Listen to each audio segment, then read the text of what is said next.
एक दिन बादशाह अकबर ने ऐलान किया कि जो भी मेरे सवालों का सही जवाब देगा उसे भारी इनाम दिया जाएगा। सवाल कुछ इस प्रकार से थे। ऐसा क्या है जो आज भी है और कल भी रहेगा? ऐसा क्या है जो आज भी नहीं है और कल भी नहीं होगा? ऐसा क्या है जो आज तो है लेकिन कल नहीं होगा? इन तीनों सवालों के उदाहरण भी देने थे। किसी को भी चतुराई भरे इन तीनों सवालों का जवाब नहीं सूझ रहा था।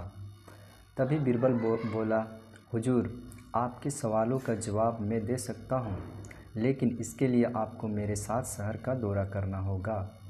तभी आपके सवाल सही ढंग से हल हो पाएंगे। अकबर और बीरबल ने वेश बदला और सूफियों का बना पहन कर निकल पड़े। कुछ ही देर के बाद वे बाजार में खड़े थे। फिर दोनों एक दुकान में घुस गए। बीरबल ने दुकानदार से कहा, हमें बच्चों की पढ़ाई के लिए मदरसा बनाना है, तुम हमें इसके लिए 1000 रुपये दे दो। जब दुकानदार ने अपने मुनीम से कहा कि इन्हें 1000 रुपये दे दो, तो बीरबल बोला, जब मैं तुमसे रुपये ले रहा हूँगा तो तुम्हारे सिर पर जूता मारूँगा। हर 1 रुपये के पीछे 1 जूता पड़ेगा। बोलो, तैयार हो? यह सुनते ही दुकानदार के नौकर का पारा चढ़ गया और वह बीरबल से 2-2 हाथ करने आगे बढ़ गया। लेकिन दुकानदार ने नौकर को शांत करते हुए कहा, मैं तैयार हूँ, लेकिन मेरी एक शर्त है। मुझे विश्वास दिलाना होगा कि मेरा पैसा इसी नेक काम पर खर्च होगा। ऐसा कहते हुए दुकानदार ने सिर झुका दिया और बीरबल से बोला कि जूता मारना शुरू करें। तब बीरबल व अकबर बिना कुछ कहे सुने दुकान से बाहर निकल आए। दोनों चुपचाप चले जा रहे थे कि तभी बीरबल ने मौन तोड़ा। बंदा परवर, दुकान में जो कुछ हुआ उसका मतलब है कि दुकानदार के पास आज पैसा है और उस पैसे को नेक कामों में लगाने की नीयत भी, जो उसे आने वाले कल भविष्य में नाम देगी। इसका एक मतलब यह भी है कि अपने नेक कामों से वह जन्नत में अपनी जगह पक्की कर लेगा। आप इसे यूं भी कह सकते हैं कि जो कुछ उसके पास आज है कल भी उसके साथ होगा। यह आपके पहले सवाल का जवाब है। फिर वे चलते हुए एक भिखारी के पास पहुँचे।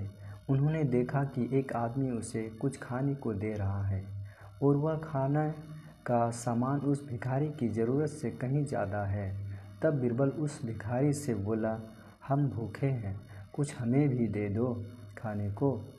यह सुनकर भिखारी बरस पड़ा, भागो यहाँ से, जाने कहाँ से आ जाते हैं मांगने।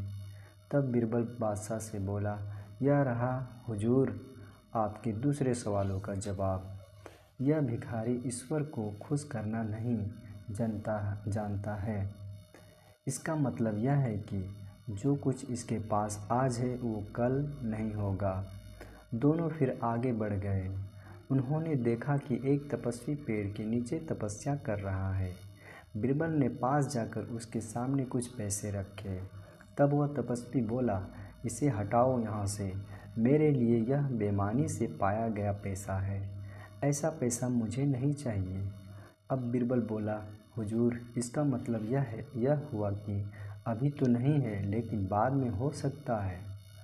आज यह तपस्वी सभी सुखों को नकार रहा है, लेकिन कल यही सब सुख इसके पास होंगे।